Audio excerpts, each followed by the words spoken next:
விழுப்புரத்தில் இளைஞரின் கை கால் துண்டிக்கப்பட்டது தொடர்பான புகாரில் கொலை முயற்சி வழக்கு பதிவு செய்து காவல்துறையினர் விசாரணை மேற்கொண்டு வருகின்றனர்.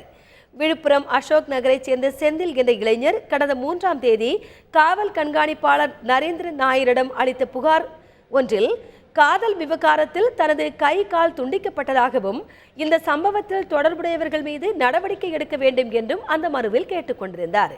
புகாரின் அடிப்படையில் கொலை முயற்சி வழக்கு பதிவு செய்த காவல்துறையினர் தனி படை அமைத்து விசாரணையை தொடங்கியுள்ளனர். முதற்கட்டமாக பாதிக்கப்பட்ட இளைஞர் செந்திலிடம் தனிப்படையினர் விசாரணை நடத்தியுள்ளனர். நைட்டு 11 மணிக்கு வந்தார். நைட்டு வந்து என் தம்பி விசாரிச்சார். என் தம்பி வந்து இதுமாரி ரயில்வே ட்ராக்காண்ட கலந்து தூக்கணும் போனோம்னா அதில் நான் என்ன சொன்னேன், இந்த நான் லவ் பண்ண பொண்ணு தாய் மாமா என்னை வந்து ரெமண்ட் ஆஃபீஸர்கிட்ட நான் இருந்தேன், வீட்டுக்கிட்ட இருந்தேன், என்னை வந்து தலையில் இரும்பு பைப்பால் அடித்து தாக்கிட்டார். அதை தான் எனக்கு தெரியும். அது அப்புறம் நினைவு இல்லாமல் நான் கலந்து விழுந்துட்டேன்.